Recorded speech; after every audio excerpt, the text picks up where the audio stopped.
Udah terlihatnya udah full screen atau gimana yang kalian lihat?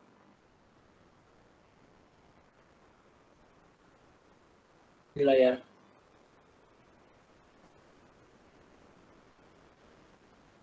Belum full screen, Pak.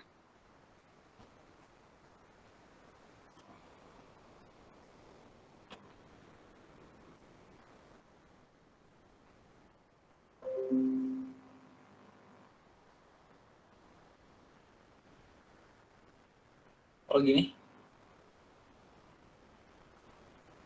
Enggak. Kecil, Pak, nggak kelihatan. Vertikal. Jadi Oke. nggak kelihatan, kayak kecil gitu. Bentar ya.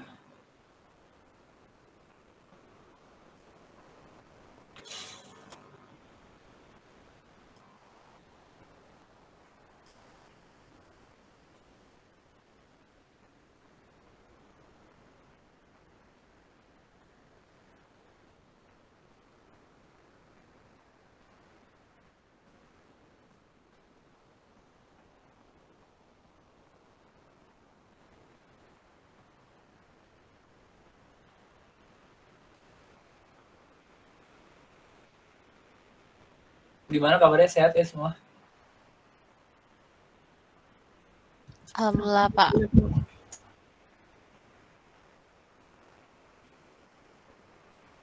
Alhamdulillah.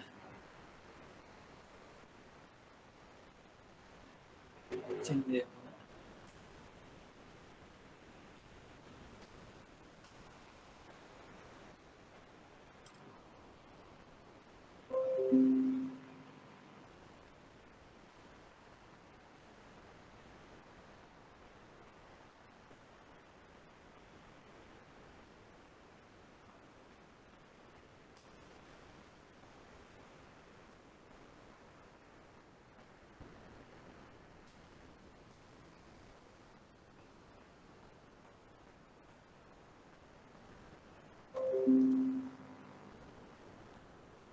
Udah besar belum?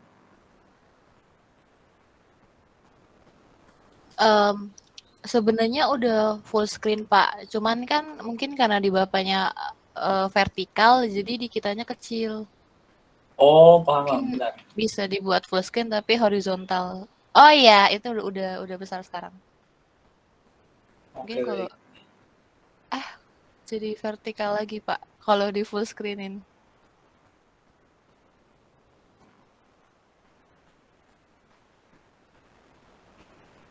Ih. Apa sih? Ini gimana? Nah, udah, Pak. Udah, Pak. Udah full screen. Oke, ya, selamat siang ya semuanya. Hari ini kita akan mempelajari tentang standar akuntansi dan lembaga penyusunannya. Jadi, seperti yang kita tahu ya, kalau kalian kan dari jurusan manajemen, cuma kita tetap perlu untuk mempelajari standar akuntansi ini itu karena terutama hubungannya dalam materi yang sekarang ini adalah, bentar saya sambil accept yang baru join ya.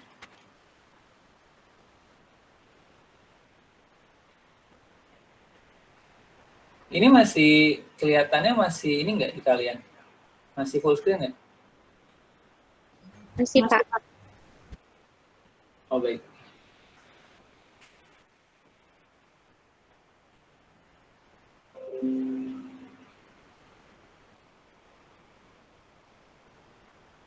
Nah,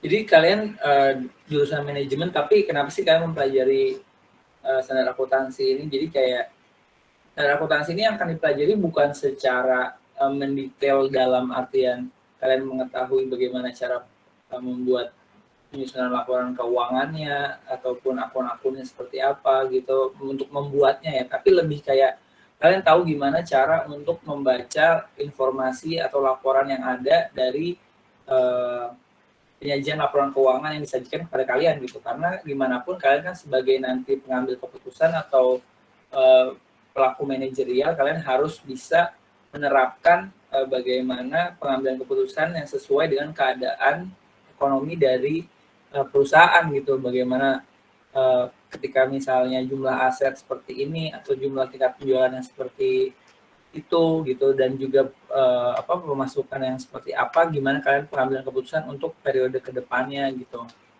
Nah, dalam artian standar akuntansi ini, standar akuntansi keuangan ya, kita pelajari dulu dari pengertian. Standar akuntansi keuangan adalah format dan prosedur pembuatan laporan keuangan yang menjadi aturan baku dalam penyajian informasi keuangan suatu kegiatan atau perusahaan. Nah, jadi SAK, standar akuntansi keuangan disingkat SAK ini adalah jadi sebagai format atau prosedur dalam acuan lah, ibaratnya acuan dalam kita untuk membuat laporan keuangan yang menjadi aturan untuk menyajikan informasi keuangan suatu perusahaan. Jadi kayak SAK ini pedoman, kayak ibaratnya mungkin ya, kalau misalkan kita sebagai umat beragama kan kita punya kitab. Nah, misalnya kayak umat muslim punya kitab Al-Quran, umat Nasrani punya kitab Alkitab ya, atau Injil lah gitu. Nah, itu sama dengan akuntan itu dalam membuat laporan keuangan menggunakan SAK sebagai acuan atau pedoman, seperti itu. SAK ini pun berisi pernyataan standar akuntansi keuangan yang disebut dengan PSAK ya, pernyataan standar akuntansi keuangan, dan interpretasi standar akuntansi keuangan, ISAK. Nah, kalau misalkan kalian nanti buka situsnya situsnya IAI, itu di dalamnya ada kolom PSAK dan ISAK. Jadi PSAK ini tentang peraturan-peraturan yang standar atau basicnya, seperti misalkan akun-akun yang umum. Nah, interpretasinya ini yang mengatur transaksi-transaksi yang lebih sesuai dengan kasus gitu. Contohnya misalnya PSAK, kalau untuk PSAK aja misalkan kayak laporan arus kas, laporan operasi, laporan persediaan, aset tetap, investasi, itu kan hal-hal yang akun-akun yang umum, yang transaksinya lebih bersifat repetitif dan berkeseharian dan berkelanjutan gitu. Nah, sedangkan kalau dalam interpretasinya ISAK itu bab-babnya berisi seperti misalnya kayak transaksi-transaksi yang seperti misalnya bantuan pemerintah, perjanjian konsensi jasa, perjanjian konstruksi real estate, habis itu perjanjian sewa, terus juga bantuan pemerintah, laporan penurunan nilai. Jadi hal-hal yang bersifat lebih jangka waktu untuk terjadinya hal tersebut tuh lebih jarang gitu daripada hal-hal yang ada di PSAK. Itu yang di ISAK ya.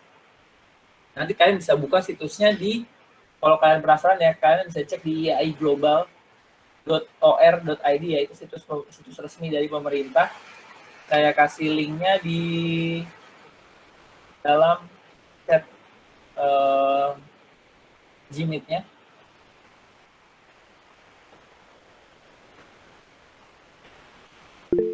Nah, itu kalau misalkan mau ngecek, jadi di situ terdapat peraturan PSAK yang resmi ya dari secara nasional dan juga ISAK gitu.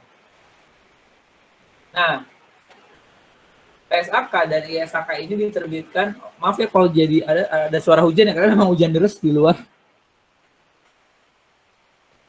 Nah, ISAK dan PSAK ini pun diterbitkan oleh Dewan Standar Ikatan Akuntan Indonesia atau disingkat DSAK IAI. Nah, IAI ini adalah organisasi Ikatan Akuntan Indonesia ya, yang membuat peraturan-peraturan ini. Jadi pertama gini, IAI membuat Dewan Standar Ikatan Akuntan, membuat dewan atau yang disebut dengan Dewan Standar Akuntansi. Nah, Dewan Standar Akuntansi ini yang membuat SAK dan ISAK gitu.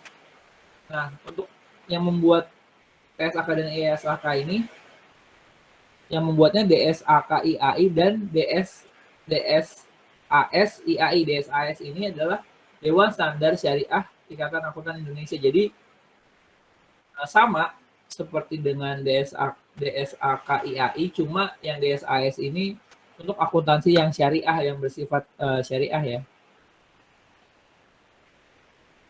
serta peraturan regulator pasar modal untuk entitas yang berada di bawah pengawasannya gitu.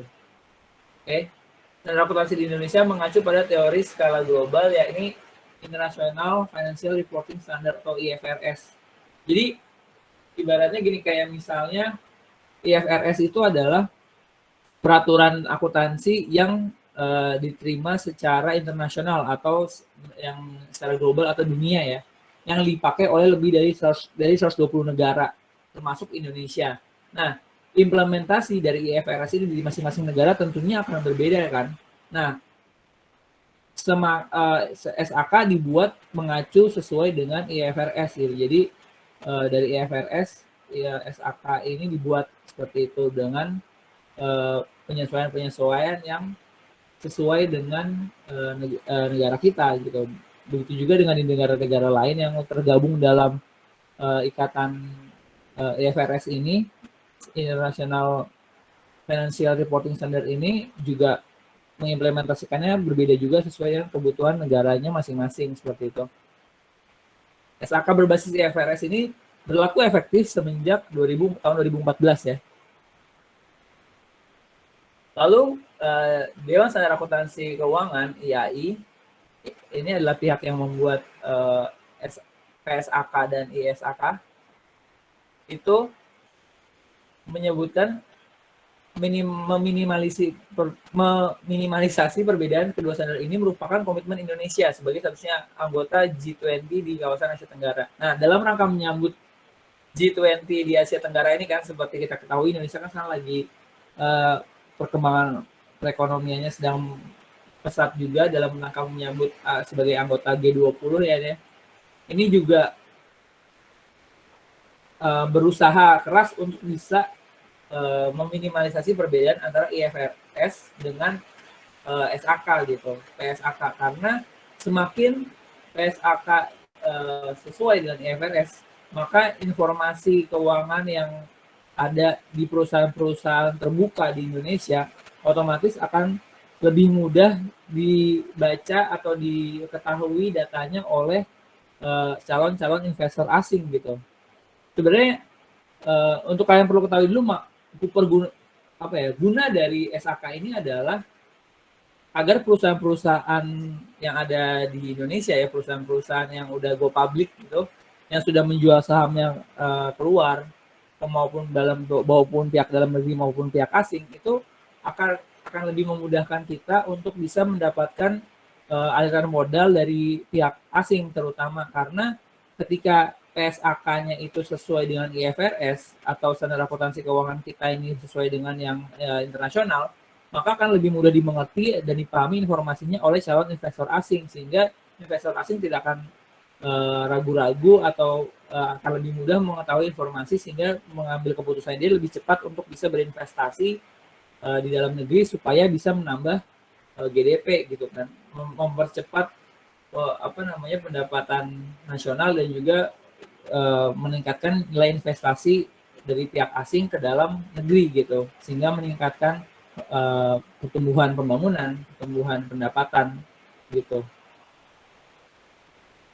Nah, lalu konvergensi SAK dan IFRS diharapkan dapat banyak mengurangi perbedaan dua standar akuntansi skala lokal dan global, sehingga bermanfaat bagi perusahaan yang memiliki akuntabilitas publik untuk bertransaksi di pasar modal karena informasi dalam laporan keuangannya berkualitas internasional. Nah, ini seperti yang tadi saya jelaskan ya.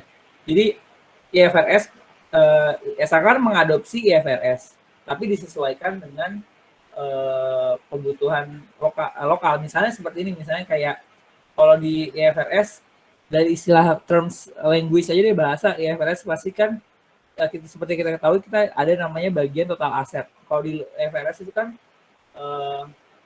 total aset disebutkan dengan size gitu, istilahnya size.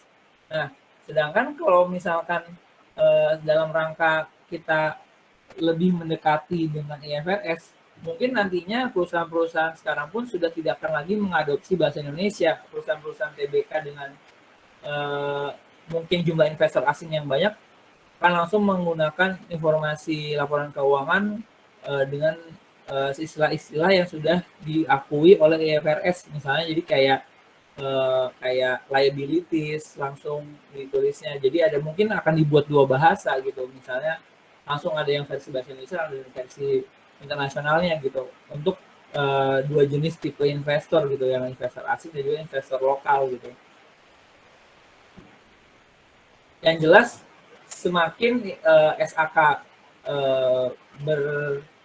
dan IFRS mempunyai sedikit perbedaan, otomatis informasi keuangan di perusahaan-perusahaan yang ada di Indonesia akan lebih cenderung mendekati skala internasional ya, dan akan lebih mudah mendatangkan investasi-investasi dari pihak asing gitu, karena pihak asing pun dalam membaca data kita itu akan lebih mudah juga gitu, dan kecepatan penyampaian informasi akan berdampak berdampak positif pada kecepatan pengambilan keputusan investasi juga gitu, otomatis ya. Tadi pengertian standar akuntansi keuangan. Sampai saat ini dia mau nanya dulu, jadi ini kita baru bahas tentang SAK-nya itu sendiri ya. Apa sih SAK itu gitu? Dibuatnya oleh siapa sih? SAK itu dibuatnya oleh DSAK, Ikatan Akuntan Indonesia gitu. Intinya yang buat IAI. Cuma IAI membuat suatu sub-department DSAK, nah DSAK ini yang buat SAK gitu. Kalau PSAK dan ISAK itu adalah sub dari SAK itu sendiri. Jadi SAK itu ada PSAK dan ada ISAK gitu. Semuanya bisa langsung dicek pasal-pasalnya di situs IAI Global yang udah saya kasih lihat yang udah saya paste di kolom chat grup ya. Kolom chat kelas. Sampai saat ini jelas ya, misalnya ada yang mau tanya dulu? Oke. Kita lanjut ya.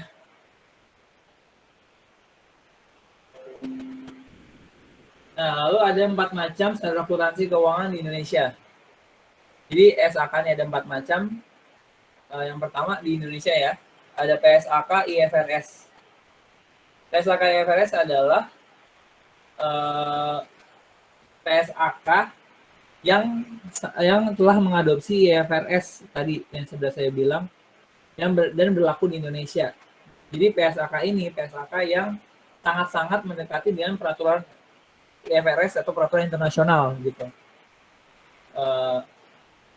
PSAK sama SAK sama aja. Jadi kayak sebenarnya SAK itu standar akuntansi keuangan dan PSAK adalah bagiannya tadi. Tapi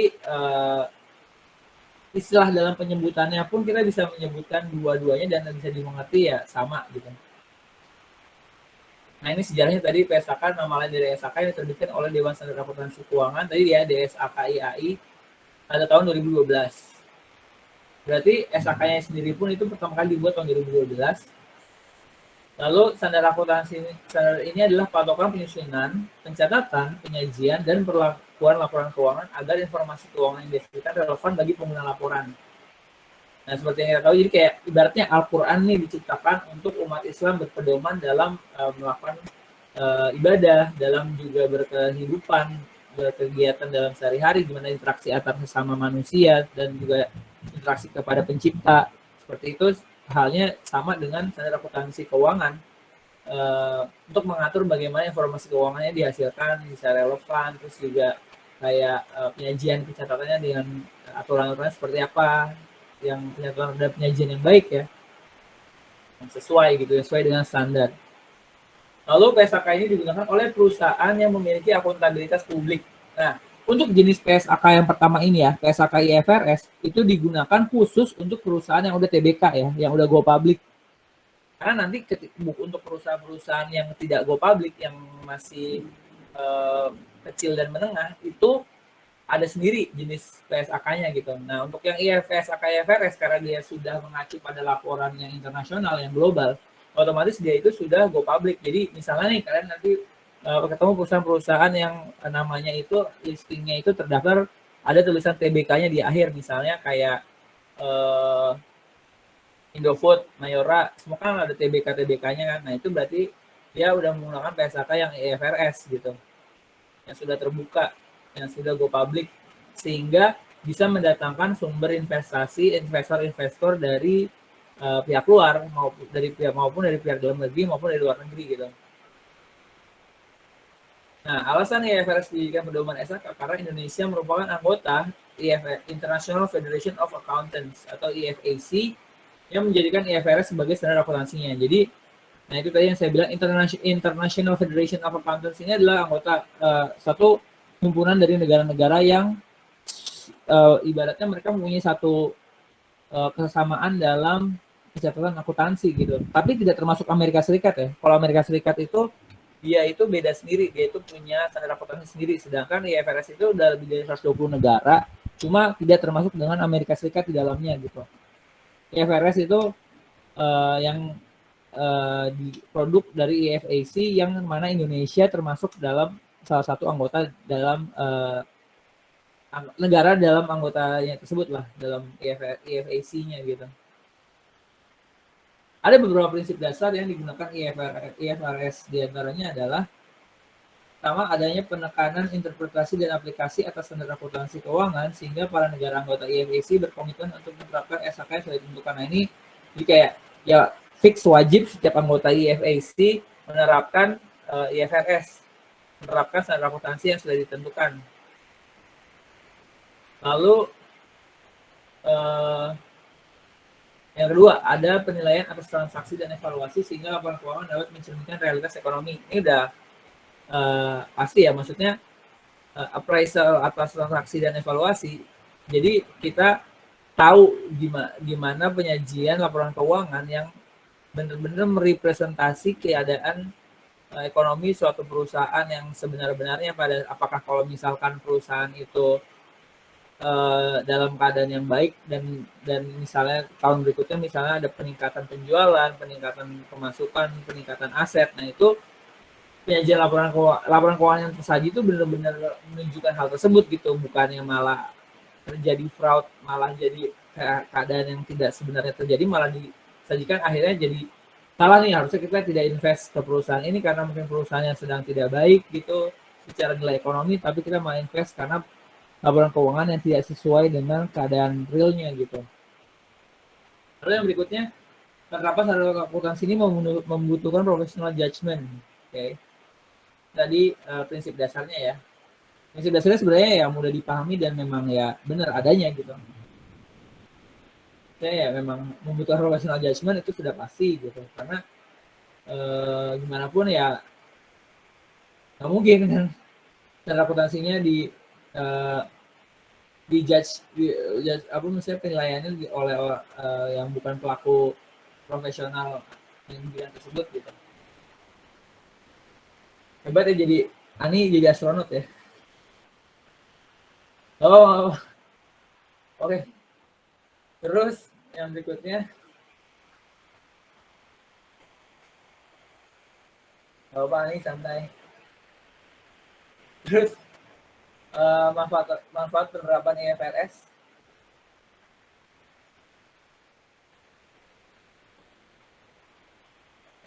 Halo? Ini bercanda ya, nggak usah dimatiin kamera. Lalu yang berikutnya penerapan IFRS. Manfaatnya yang pertama meningkatkan daya banding laporan keuangan. Jadi seperti kita ketahui laporan keuangan itu juga sifatnya harus bisa dikomparasi ya. Jadi kayak gimana kita bisa tahu nih perusahaan A sama perusahaan B lebih beneficial mana, lebih besar mana, lebih penjualannya lebih baik yang mana. Nah itu sifat-sifat laporan keuangannya itu harus bisa terkomparasi. Jadi semuanya menggunakan punya standar yang sama sehingga gampang dibanding-bandingkan antara satu dan yang lainnya. Kalau kita kan sebagai manusia nggak mau tuh dibanding-bandingkan kan, apalagi misalnya dibandingin sama mantan gitu kan, nggak mungkin gitu kan kita mau. Tapi kalau perusahaan tuh harus mau tuh, harus bisa dibandingin antara perusahaan satu sama perusahaan lain gitu. Nah terus memberikan informasi berkualitas di pasar modal internasional. Jadi perusahaan yang menggunakan PSAK dan penerapannya sudah IFRS ini, otomatis dia sudah sangat bisa memberikan informasi yang bisa dipahami secara mudah oleh pasar modal internasional gitu. Jadi pihak-pihak asing yang tergabung dalam 120 negara yang dari IFAC itu udah tahu gimana caranya untuk menerapkan atau membaca posisi laporan keuangan keadaan perusahaan yang menyajikan informasi keuangan secara IFRS ini gitu. Yang ketiga, menghilangkan hambatan arus modal internasional dengan mengurangi perbedaan dalam ketentuan pelaporan keuangan. Nah ini ya, jadi yang disebut dengan hambatan arus modal ini adalah ibaratnya kayak ini loh, menutup rezeki gitu. Misalnya kayak kalau misalnya nih kita lagi berdagang gitu, terus habis itu kita berdagang di misalkan kita di daerah Indonesia gitu, tapi Tanah Abang, tapi kita nulis harganya atau tulisan menunya mungkin pakai bahasa, karena kita dari Jawa kita pakai bahasa Jawa, atau kita dari Padang kita pakai bahasa Padang, otomatis kan orang sini yang ngertinya bahasa Indonesia doang kan nggak bisa tahu kan ini apaan sih bacanya gitu, jadi akhirnya nggak jadi beli kayak gitu. Sama aja, jadi kayak karena kita menggunakan standar yang sudah internasional, otomatis arus modal dari internasional pun, dari luar pun, dari asing pun juga akan nggak lebih mudah masuknya, tidak terhambat karena perbedaan ketentuan dalam penyajian laporan keuangan gitu. Jadinya kayak bahasanya harusnya kan kita pakai, kalau kita izin laporan keuangan buat orang bule gitu pakai bahasa Indonesia, mereka mana paham gitu kan. Jadi akhirnya apaan sih ini artinya, gue nggak paham, udah gue nggak jadi invest di sini, yang lain aja gitu kan. Jadinya menghambat adanya uang yang masuk gitu loh. Nah, hambatan itu bisa dihilangkan kalau misalnya kita pakai PSAK yang sudah berbase IFRS gitu. Ya, yang keempat, mengurangi biaya pelaporan keuangan perusahaan multinasional dan biaya untuk analisis keuangan bagi para analis. Nah ini, kalau misalkan kita perusahaan yang masih pakai IFRS yang lokal, yang masih belum standar internasional, otomatis kan kita misalnya ada pihak asing yang tertarik kan, otomatis kita harus mengkonversi laporan kita menjadi laporan internasional, yang standar internasional dulu kan. Nah itu kan memakan biaya lagi, harus meng-hire analis keuangan lagi, dan itu semua akan udah meng-takes time, biaya juga gitu. Lebih baik kita dari awal sudah membuat yang standar internasional supaya lebih cepat juga, makin cepat informasi itu sampai, makin cepat juga transaksi atau uang akan masuk ke jumlah kekayaan perusahaan seperti itu. Oke, yang keempat, dapat meningkatkan kualitas pelaporan keuangan menuju best practice. Nah ini ya sudah kita ketahui, misalnya meningkatkan kualitas pelaporan keuangan menuju hal yang lebih baik, yang lebih sesuai lagi dengan standar IFRS. Itu yang, nah ini jenis yang kedua ya, tadi kan refresh dikit ya.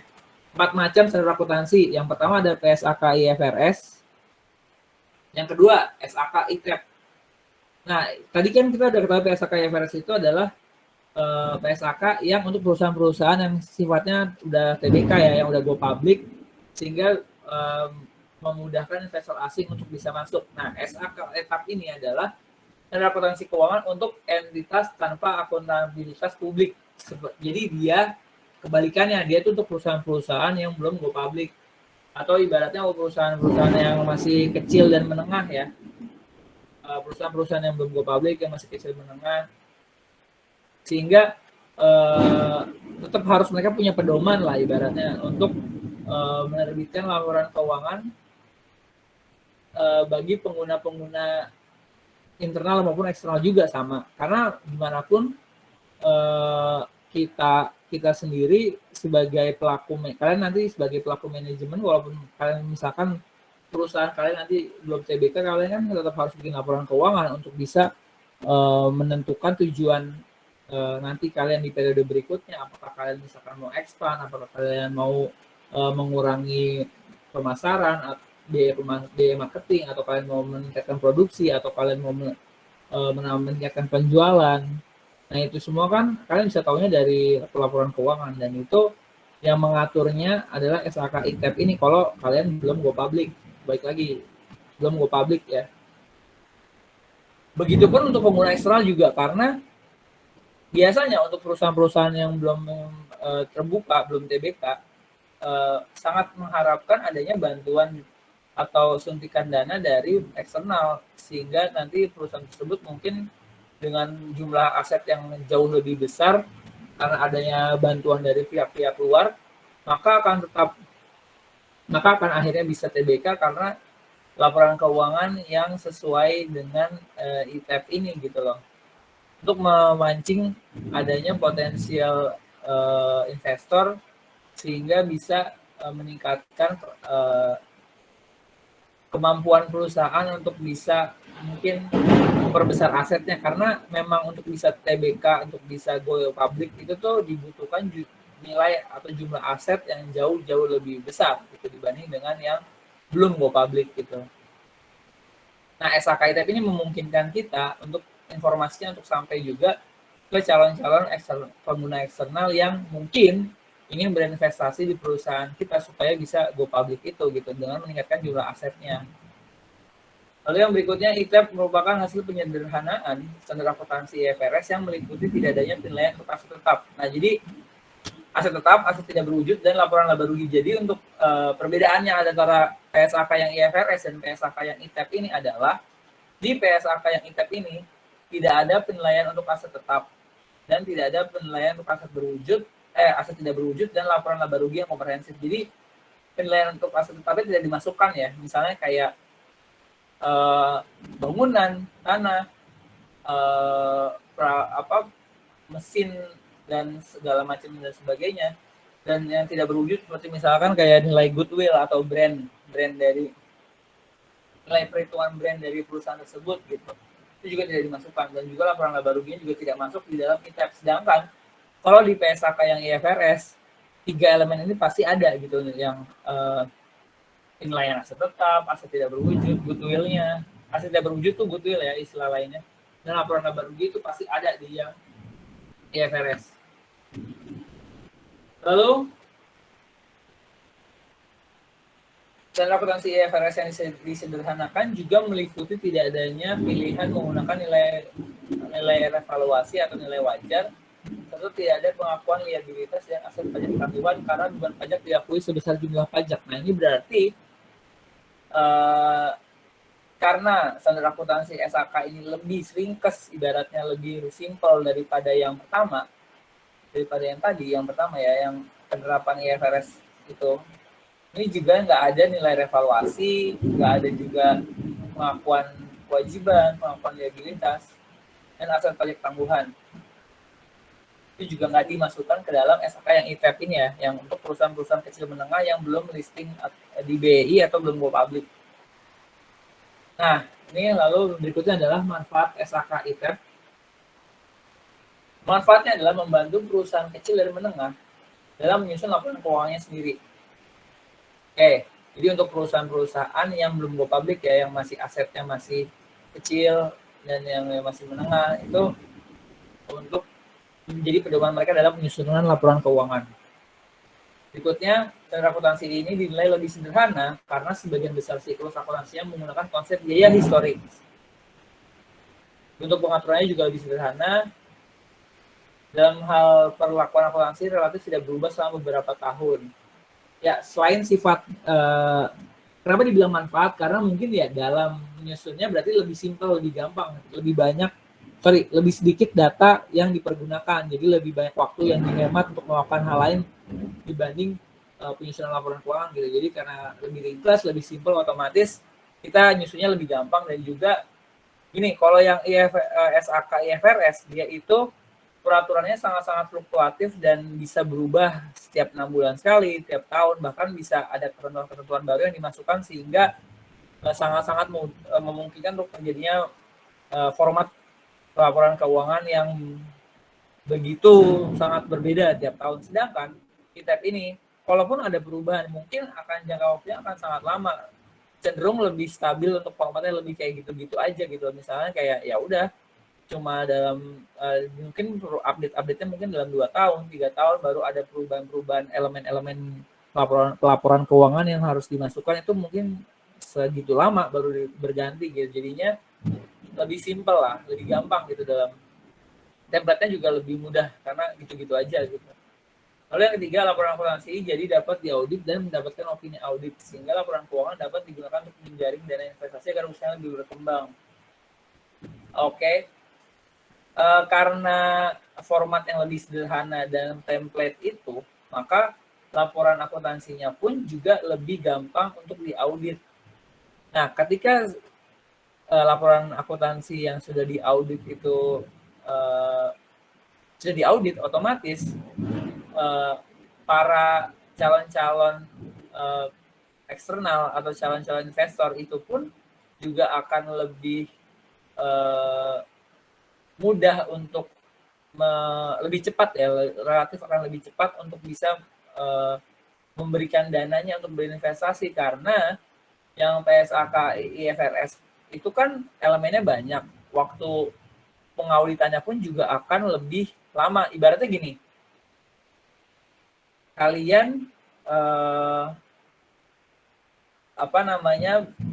untuk kalau misalnya kalian ibaratnya kalian ini beli kendaraan, let's say kalian beli mobil baru gitu, otomatis ketika kalian beli mobil baru, ketika misalnya kalian mengalami kerusakan di mobil itu, spare part dari mobil baru tersebut pun biasanya kita untuk bisa memperbaiki akan lebih nunggu lagi waktu kan untuk bisa beli spare partnya, karena barangnya belum tersedia di pasar, karena barangnya juga baru keluar kan. Sama halnya dengan seperti ini, karena IFRS ini lebih cepat dan lebih mudah pengupdatean atau perubahan, yang otomatis pengauditannya pun juga akan lebih lama, karena akan menyesuaikan dulu dengan menunggu waktu dulu baru bisa mengaudit. Nah, ketika lebih lama diaudit, otomatis penyampaian informasi ke calon investor akan lebih lama, otomatis investor pun akan lebih lama dalam memberikan dananya untuk berinvestasi. Sedangkan kalau yang ITEP ini karena perubahannya lebih sedikit, otomatis akan lebih cepat juga diaudit. Setelah karena lebih cepat diaudit, orang akan lebih cepat invest. Gitu logikanya kayak gitu aja. Jadi makin cepat, ya ibaratnya kan tap-tap-tapnya makin cepat ya, investnya makin cepat, laporan makin cepat diterima, udah yang terverifikasi, ibaratnya udah teraudit, makin cepat juga orang kayak, oh gue mau nih invest di sini, gue akan langsung invest di sini karena gue udah tahu nih posisi keuangannya kayak gimana, gue langsung invest aja gitu. Seperti itu. Sedangkan kalau IFRS lebih fluktuatif, otomatis auditnya juga lebih lama, investnya juga akan memakan waktu lagi untuk ambil keputusan, seperti itu. Oke, yang berikutnya, implementasi SAK ITEP lebih mudah dibandingkan PSAK IFRS karena lebih sederhana. Ini udah pasti ya. Udah bisa jelasin kayak ya, karena lebih sedikit elemen-elemen keuangan yang disajikan dalam pelaporan keuangan, otomatis akan lebih sederhana juga gitu. Oke, yang kelima, SAK ITEP mengadopsi IFRS untuk usaha kecil dan menengah yang dimodifikasi sesuai keadaan Indonesia. Jadi karena SAK yang IFRS itu lebih, ibaratnya dia tuh ke barat-baratan banget gitu loh, ibaratnya dia tuh ke internasional banget. Kalau SAK ITEP itu lebih Indonesia banget gitu, karena dia itu lebih dibuat untuk bisa dipakai secara nasional, lebih terstrukturnya secara kebanyakan perusahaan-perusahaan yang ada di dalam negeri gitu, yang tarafnya nasional. Tapi ya tetap butuh professional judgment ya, dalam artian tetap butuh diaudit, tetap butuh juga perlu pengakuan dari IAI juga gitu, meskipun tidak sebanyak untuk PSAK IFRS seperti itu. Kalau IFRS tuh ya pengakuannya harus lebih secara internasional. Oke, itu jenis yang kedua ya, SAK ITEP. Berikut yang ketiga ada PSAK Syariah. Dari namanya udah diketahui ya. Ini reminiscing lagi, tadi yang pertama ada PSAK IFRS, yang kedua ada PSAK ITEP, yang ketiga ada PSAK Syariah. Jadi yang pertama PSAK IFRS yang standar internasional untuk bisa menggunakan investor asing untuk perusahaan yang go public. Yang kedua PSAK ITEP untuk perusahaan-perusahaan lokal yang belum go public, yang untuk yang masih kecil dan menengah untuk jumlah asetnya. Yang ketiga PSAK Syariah. Nah, dan akuntansi keuangan ini standar yang berpatok pada prinsip hukum agama Islam, karena memang ya agama Islam seperti kita ketahui bahwa agama Islam adalah agama yang paling banyak dianut ya di Indonesia gitu. Dan kebetulan dalam syariat agama Islam pun ada mengatur hal-hal yang berhubungan dengan transaksi gitu. Baik lembaga jadi PSAK syariah ini digunakan oleh perusahaan yang melakukan transaksi secara syariah, baik itu lembaga yang syariah maupun yang non syariah. Tapi yang jelas kalau transaksinya syariah, dia harus menggunakan PSAK syariah. Nah, siapa sih yang membuat PSAK syariah ini? PSAK syariah ini dikembangkan oleh sama IAI juga, Dewan Standar Akuntansi Keuangan IAI, tapi mengacu pada fatwa MUI juga. Jadi memang mungkin ada kerjasama antara PSAK IAI dengan MUI gitu dalam pembentukan peraturan PSAK syariah ini. PSAK syariah mengatur mulai dari kerangka konseptual, penyusunan dan pengungkapan laporan, penyajian laporan keuangan secara syariah, serta standar khusus transaksi syariah seperti muharobah, musyarakah, mudharobah, dan salam dan istisna. Jadi kalau untuk istilah-istilahnya nanti bisa kalian cari sendiri ya, untuk istilah-istilah syariahnya itu memang mungkin kalian pernah sempat dengar juga, sempat kalian pelajari dulu. Intinya untuk peraturan-peraturan transaksi dan syariah itu diatur dalam PSAK syariah ini, seperti itu.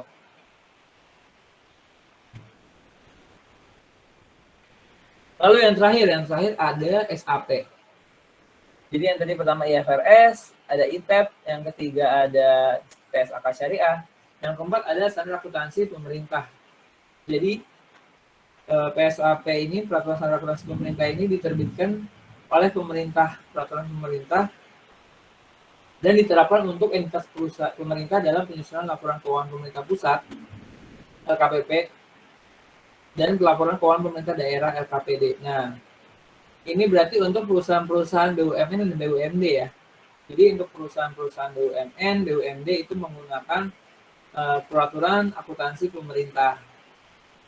Yang kalau misalkan BUMN menggunakannya LKPP, misalnya disebutnya LKPP, dan laporan keuangan yang itu LKPD untuk BUMD ya.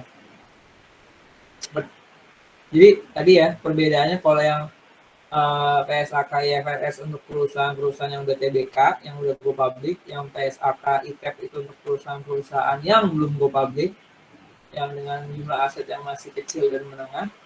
Untuk yang transaksi perusahaan-perusahaan syariah menggunakan PSAK syariah, dan untuk perusahaan-perusahaan BUMN dan BUMD menggunakan SAP, standar akuntansi pemerintahan. Itu jadi perbedaan untuk masing-masing jenis PSAK PSAK ya. Seperti itu. Sampai sini ada yang mulai dulu tentang jenis-jenis SAK-nya? Silakan.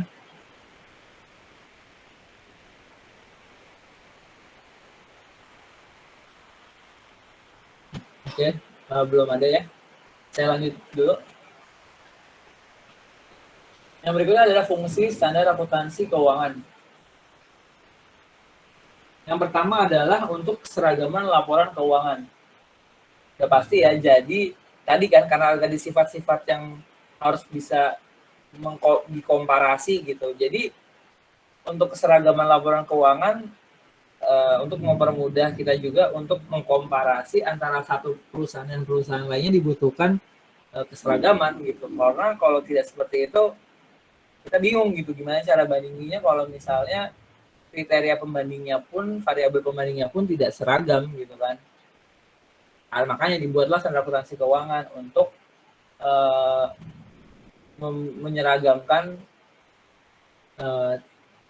isi dari laporan, bukan isinya, template dari laporan keuangan. Isinya pasti berbeda karena satu perusahaan dan perusahaan lain pasti keadaan ekonominya berbeda. Cuma untuk template-nya pun pasti harus sama gitu. Itulah fungsinya standar akuntansi keuangan. Yang kedua, memudahkan penyusunan laporan keuangan. Itu udah pasti banget kita, jadi berarti ya punya pedoman gitu, pasti kan kita akan lebih mudah dalam membuatnya karena kita hanya perlu mengikuti pedoman, dan datanya pun ya tinggal kita masukkan data yang sesuai dengan keadaan ekonomi yang secara real otomatis sisanya akan lebih mudah gitu. Nggak perlu kita membuat metode penyusunan yang berbeda juga gitu. Ini lebih mudah karena adanya SAK gitu.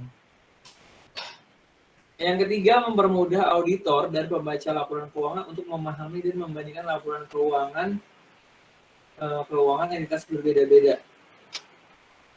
Jadi begitu juga bukan cuma si penyusun atau si pembuat laporan, auditor pun juga, dan si third party atau user atau kita sebagai pembaca laporan keuangan atau calon investor itu pun juga akan terbantu untuk membaca dan menyerap informasi dari laporan keuangan di setiap entitas yang berbeda-beda itu. Jadi kita bisa kayak tahu lah harus invest nggak ya di sini gitu. Dan auditor juga bisa gampang gitu pahamnya karena punya standar akuntansi yang sama. Yang berikutnya adalah berarti itulah agama Islam yang diterapkan di Indonesia. Tak hanya menjalankan proses akuntansi sesuai standar yang berlaku, akuntan juga harus memahami perbedaan standar yang berlaku. Ya.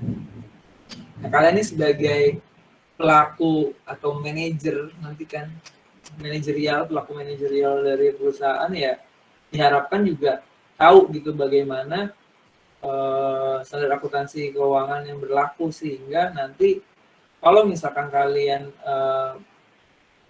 ya nggak mungkin lah manajer nggak bisa baca laporan keuangan, pastinya harus bisa. Jadi supaya bisa tahu kalian ngambil keputusan apa ke depannya buat perusahaan kalian gitu.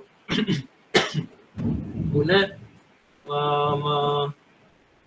meningkatkan dan memajukan ini kinerja perusahaan pastinya ya. Dengan menggunakan standar akuntansi, kita dapat meningkatkan kualitas informasi yang ada pada laporan keuangan. Betul sekali. Jadi ibaratnya cepat paham, gampang paham dan merepresentasikan keadaan yang sesungguhnya dan dapat diandalkan gitu dan reliable gitu informasi tersebut. Itu ya fungsi-fungsi dari SAK.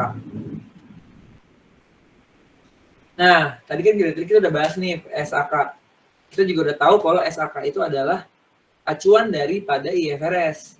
Jadi kayak IFRS ada dari 120 negara kecuali Amerika, baru dibuat SAK. Nah, sekarang kita mempelajari IFRS-nya itu sendiri. IFRS itu sebenarnya apa sih? Gitu kan. IFRS itu adalah singkatan dari International Financial Accounting Standard atau standar pelaporan keuangan internasional. Seperti itu. IFRS adalah kerangka kerja akuntansi internasional untuk mengatur dan melaporkan informasi keuangan dengan benar. IFRS ini berasal dari pernyataan Dewan Standar Akuntansi Internasional atau IASB.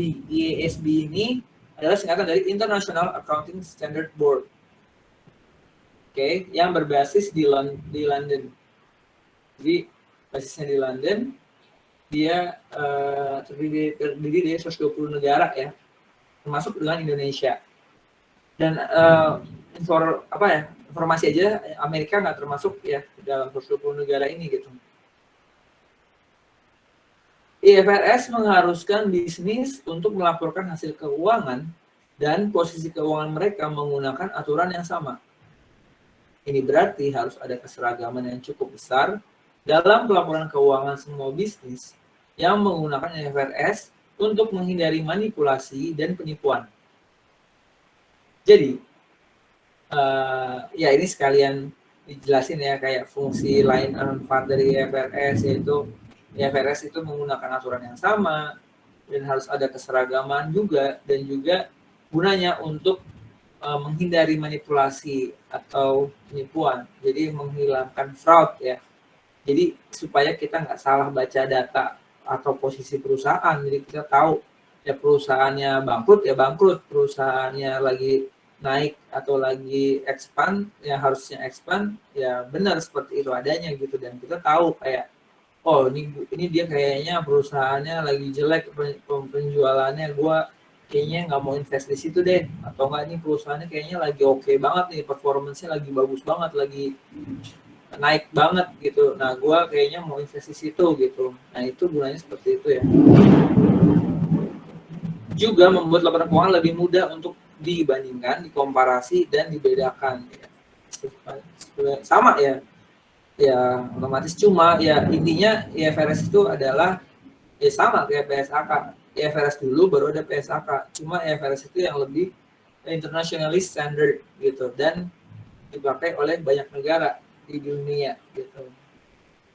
Indonesia adalah termasuk negara yang mengadopsi IFRS. Seperti itu ya. IFRS digunakan terutama oleh bisnis yang melaporkan hasil keuangan mereka di mana saja di dunia kecuali di Amerika Serikat. Nah, ini yang tadi saya bilang. Karena USA atau Amerika Serikat itu menggunakan GAAP atau disebut dengan Generally Accepted Accounting Principles. Nah, GAAP ini adalah kerangka kerja akuntansi yang digunakan di Amerika Serikat. Jadi mereka kayak eksklusif banget gitu ya. Kayak mereka pakai GAAP untuk negara mereka sendiri dan tidak mengikuti yang kayak 120 negara karena mereka memang kan negara superpower lah ya, pengen beda gitu. GAAP jauh lebih berbasis aturan daripada IFRS lebih berfokus pada prinsip umum daripada GAAP yang membuat kerangka kerja IFRS lebih ringkas, lebih bersih dan lebih mudah dipahami daripada GAAP. Gitu. Berarti kesimpulannya IFRS itu lebih ini ya, lebih simple gitu lah daripada GAAP. Amerika tuh ribet. Amerika. IFRS mencakup beragam topik, termasuk diantaranya penyajian laporan keuangan, pengakuan pendapatan, keuntungan karyawan, biaya pinjaman, pajak penghasilan, investasi pada rekanan, persediaan, aset tetap, aset tidak berwujud, sewa, rencana manfaat pensiun, kombinasi bisnis, segmen operasi, next event atau acara selanjutnya, dan akuntansi khusus industri, seperti sumber daya mineral dan pertanian. Nah, ini hal-hal yang dibahas atau dimasukkan ke dalam IFRS ini ya. Seperti itu.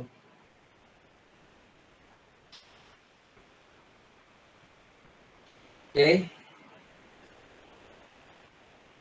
Kurang lebih untuk pertemuan pertama ya, karena pertemuan kedua sih, cuma ini materi minggu pertama minggu lalu seperti ini ya, kita mempelajari tentang PSAK dan IFRS gitu. Nah, ini kalau misalkan saya going to fast atau gimana, kalian bisa silakan nih yang buat tanya biar istilahnya biar nggak sia-sia aja, kayak biar lumayan nyangkut lah, lumayan paham gitu. Silakan.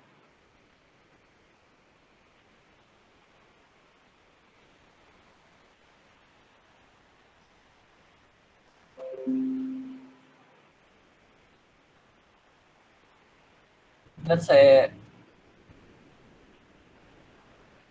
matinya gimana?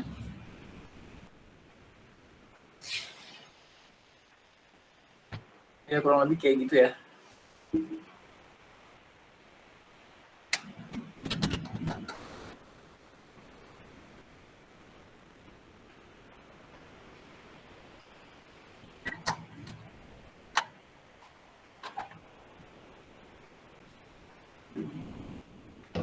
Silakan kalau masih ada yang, maksudnya bukan masih ada kayak tapi intinya kalian paham lah ya, maksudnya PSAK nih apa, IFRS itu apa gitu ya.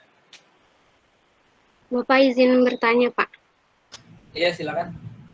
Tadi kan Bapak di PPT-nya tuh manfaat. Ada nggak sih Pak permasalahan yang dihadapi dari penggunaan standar keuangan di Indonesia? Wih, keren banget, Firly. Kritis loh pertanyaannya.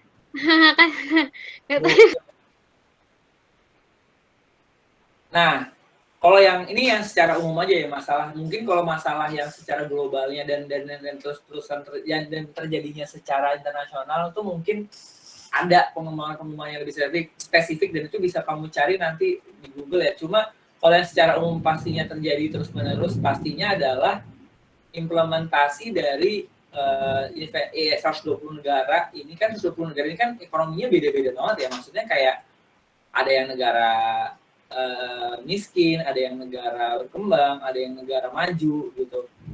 Dan semuanya base-nya terpusat di negara-negara Eropa gitu. Dan dalam hal ini kan tadi peraturannya kayak bersumbernya dari Inggris kan ya, dari London gitu. Dan pastinya sih penerapan dalam setiap negara ini akan sangat-sangat bermasalah ya, menimbulkan masalah otomatis. Kayak misalnya di beberapa negara pastinya ada transaksi-transaksi yang umum terjadi, tapi ada juga negara yang mungkin tidak punya, misalkan ada banyak negara yang tidak mempunyai sumber ekspor gitu, atau tidak mempunyai, atau impornya sangat sedikit. Otomatis kan di pencatatan laporan keuangannya banyak elemen-elemen yang tidak dimasukkan, padahal untuk laporan keuangan yang bisa diterima secara menyeluruh, yang bisa diterima oleh pihak asing secara baik, kan dia harus mencakup hal tersebut. Tapi untuk di negara miskin, otomatis negara miskin kan biasanya itu dia cuma impor doang gitu, tapi tidak ekspor gitu ya sih. Makanya dia bisa, sorry ya duduknya keras banget.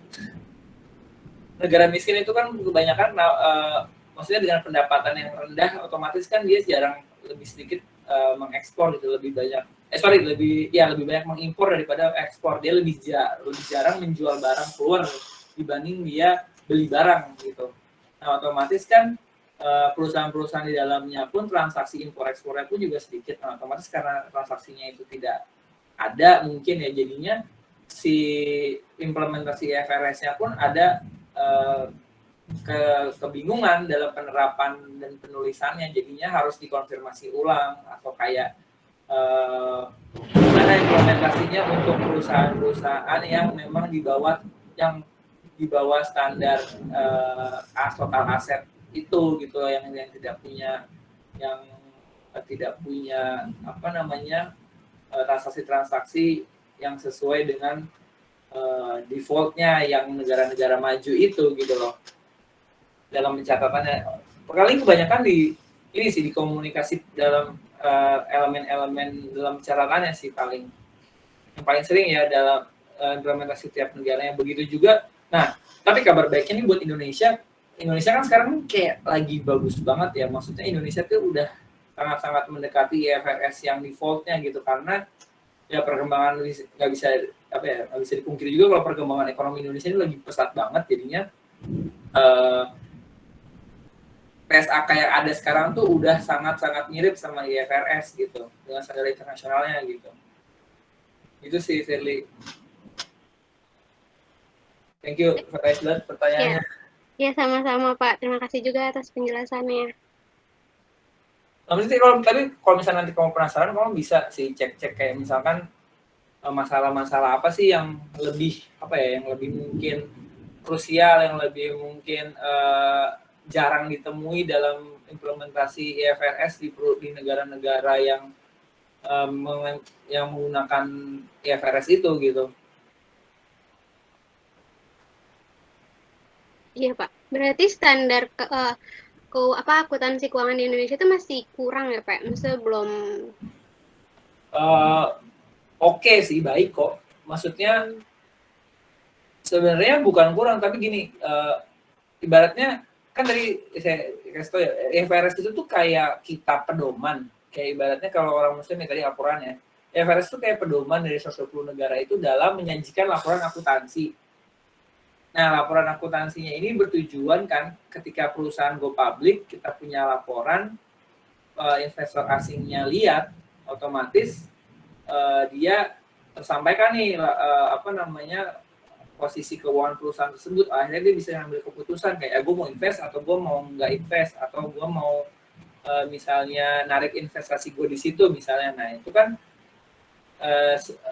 IFRS, fungsi dari IFRS itu.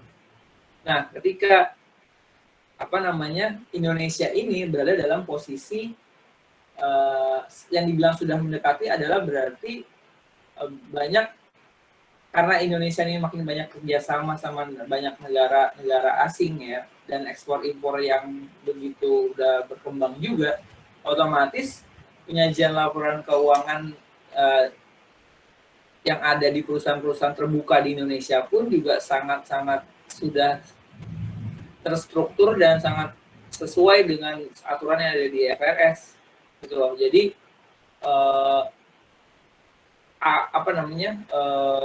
tipe-tipe laporan keuangan yang ada yang diupload sama perusahaan-perusahaan terbuka di Indonesia udah sangat standar internasional banget lah tipenya.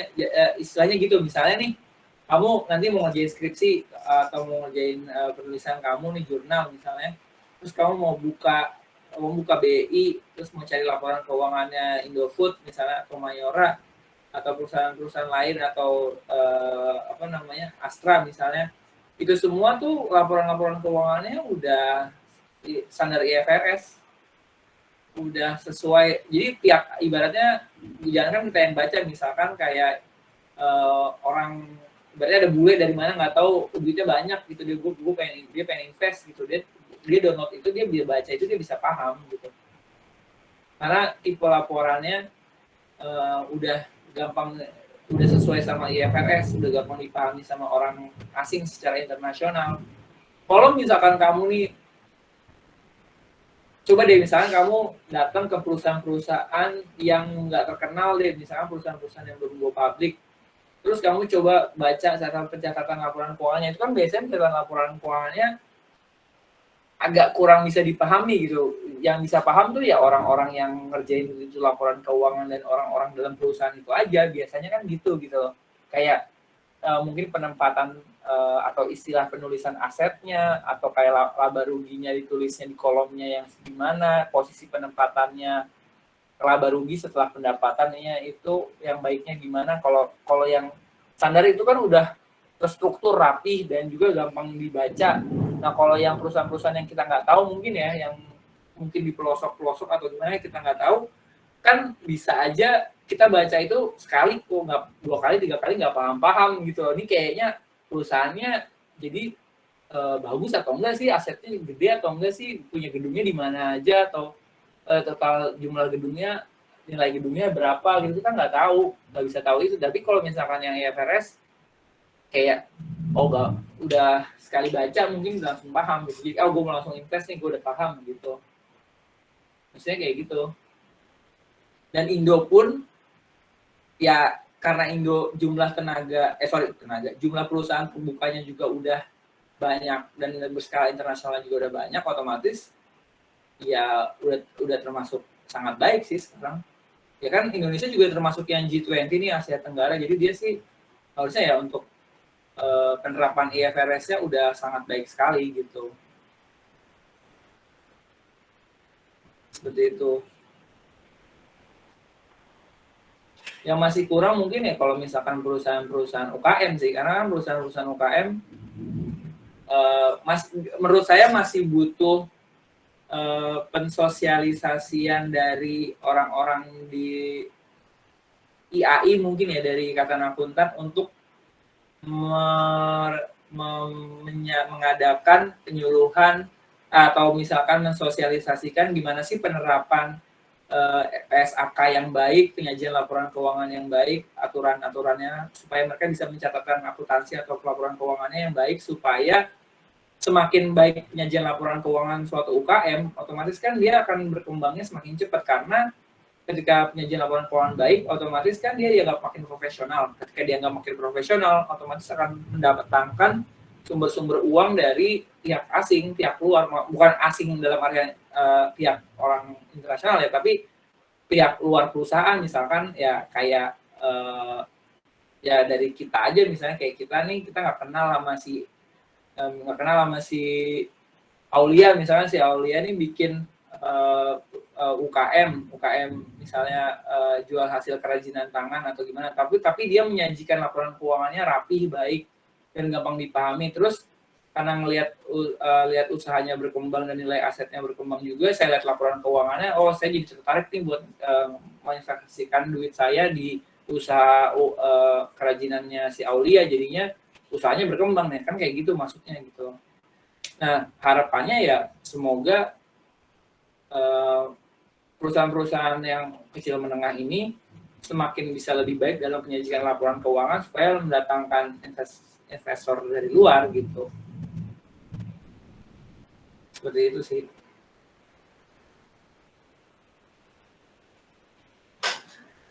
Apa lagi ya? SAP-nya udah ada, tapi kalian udah punya belum? Belum, Pak. Ya, nanti kayaknya saya kasih filenya aja ke Pai ya. Tolong dikasih aja ke teman-teman yang lain. Nah, ini sekarang giliran saya yang nanya nih, kalau udah nggak ada yang nanya lagi ya.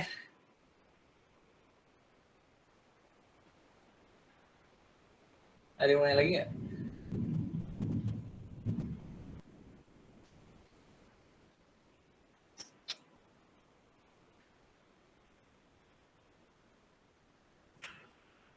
Ini tapi kalau saya yang nanya, tenang, ada rewardnya. Kalau misalkan bisa jawab, apa namanya, kuisnya nilainya nggak usah kuis, udah nilai maksimal nih.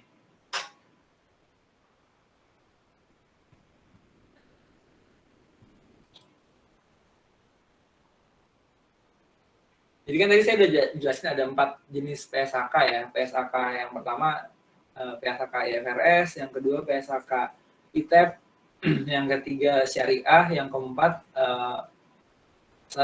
PSA peraturan standar pemerintah kan, standar akuntansi pemerintah.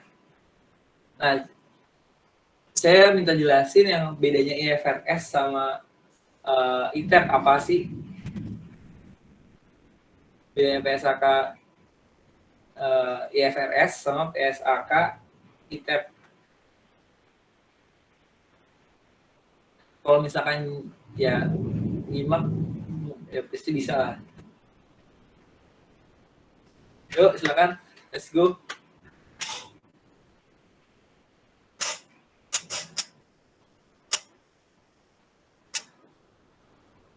Ini Shirley ya?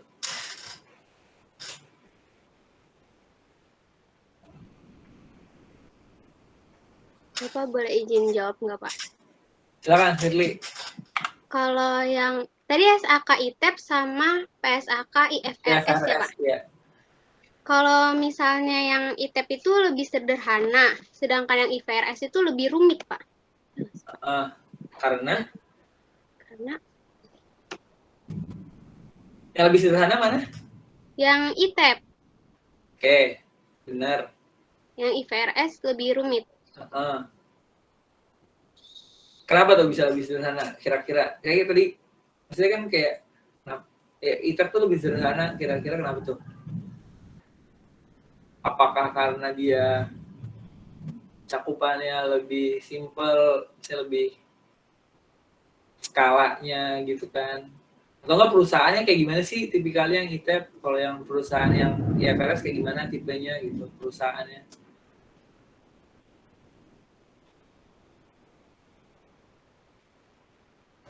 Saya, Pak. Saya maksudnya? Dinda. Oh. Mau jawab? Iya, boleh. PSAK IFRS itu berstandar internasional yang mendatangkan investor asing. Perusahaan tersebut juga perusahaannya berbasis TBK. Kalau PSAK ITEP, perusahaannya lingkupnya yang kecil, nggak terlalu luas. Terus jumlah asetnya juga kecil sampai menengah. Iya, betul. Jadi ya benar ya, perbedaannya itu di yang kalau ITEP itu yang skala perusahaannya kecil, menengah, dan juga belum go public ya, belum go internasional, bukan go internasional, go public kali, belum TBK.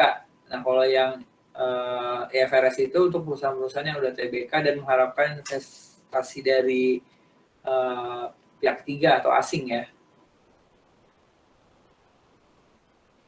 Firly sama Dinda boleh ditulis namanya di kolom chat sama NPM-nya ya. Ya, baik, Pak. Oke, nice. Thank you, Firly sama Dinda ya. Terus, berikutnya nih, ada yang bisa jelasin gimana karakteristik PSAK Syariah?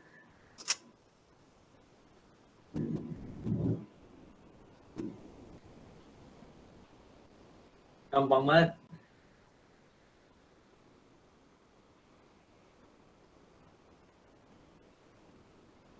PSAK Syariah. Saya deh Pak, mau nyoba. Lalu, tadi siapa yang ngomong? Ayah, Oh, Ani ya. Itu ada orang di belakang. udah Pak background doang. Oh, Tadi kriteria dari PSAK Syariah ya? ya silakan. Ya, Jadi pengertiannya boleh, pengertian terus kriteria ciri-cirinya ya segala macamnya tentang itulah pokoknya.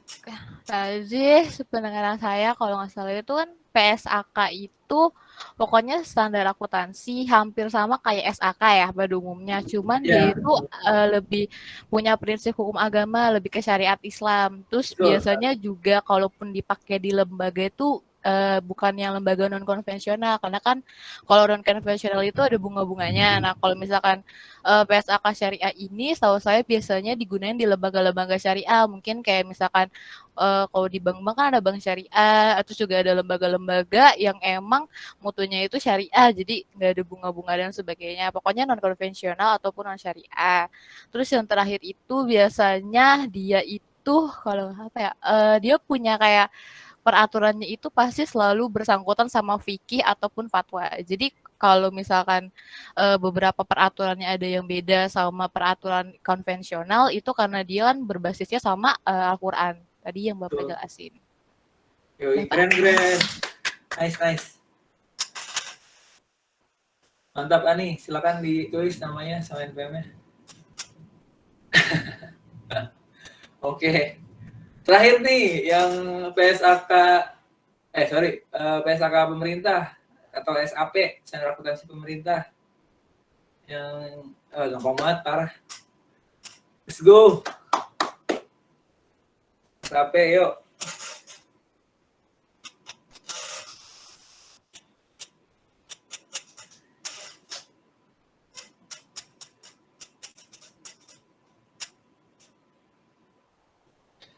Ayo SAP.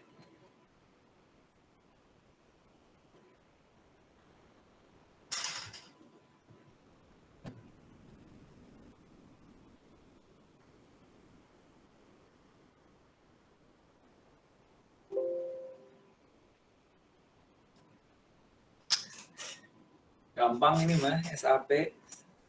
Main nggak usah ikut kuis.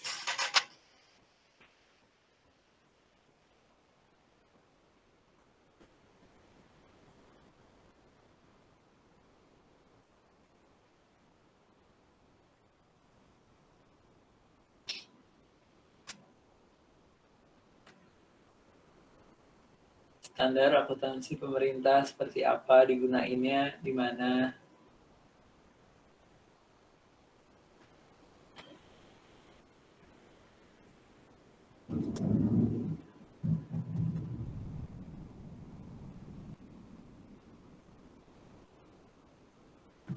Saya mau coba, Pak. Ya, bentar, maaf. Tadi siapa, sorry? Anindita Maharani. Sorry, nggak pop up ini. Oh ya, udah. Anindita, siap. Silakan. SAP itu atau standar akuntansi pemerintah itu biasanya itu ya digunakan sebagai acuan dalam menyusun laporan keuangan pemerintah. Itu baik pemerintah pusat ataupun pemerintah daerah. Biasanya itu digunakan oleh perusahaan-perusahaan kayak BUMN dan BUMD. Itu sih Pak kalau yang saya tangkap. Oke. Ada lagi mungkin yang mau ditambahin? Benar. Maksudnya kayak sifat-sifatnya gitu.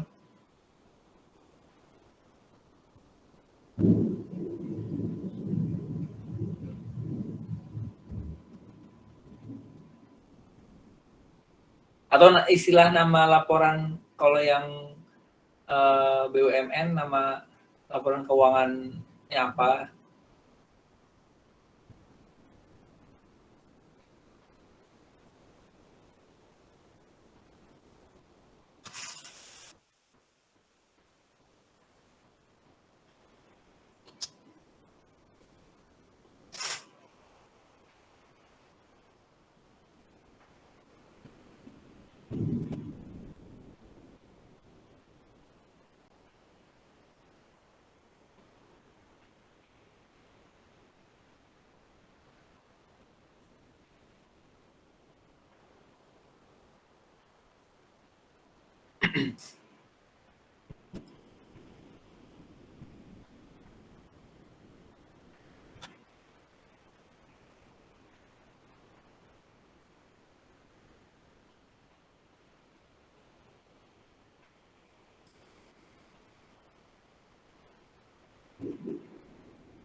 Oke, nggak apa-apa sih, udah oke kok, makasih Ani.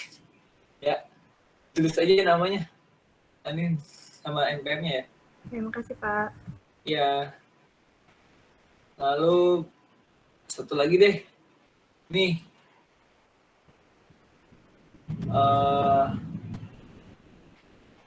ada berapa negara yang tergabung di IFRS dan negara apa yang nggak termasuk, dan apa nama laporan keuangan negara yang nggak termasuk itu? Maksudnya metode apa yang digunakan negara keuangan yang nggak masuk itu? Saya Pak. Siapa sih? Oh, Fahid. Ya. Itu yang memakai IFRS itu ada 120 negara. Lalu yang tidak termasuk itu ada Amerika Serikat. Amerika Serikat memakai GAAP. Yo, keren, nice. Silakan ditulis.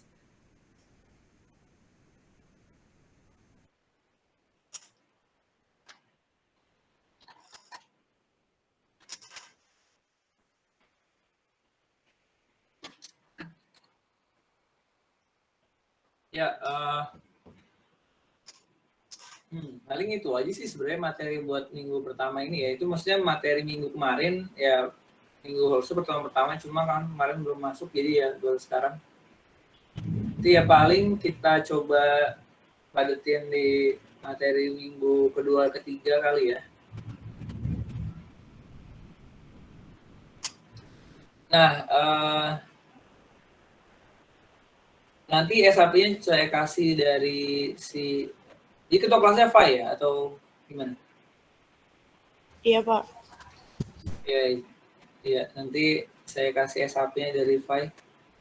Terus terakhir, sebelum diakhiri ada lagi mau ditanyakan?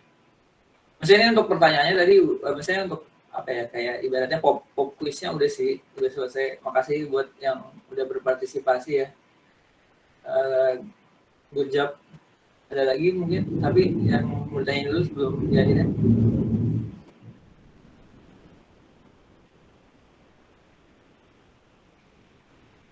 Oh, berarti minggu depan kita ini ya tetap muka lagi ya di kampus sampai bertemu ya. Oke, makasih semuanya. Selamat sore ya, selamat beraktivitas lagi. Ya, baik. Saya akhirin ya. Assalamualaikum warahmatullahi wabarakatuh. Waalaikumsalam warahmatullahi wabarakatuh. Terima kasih Pak.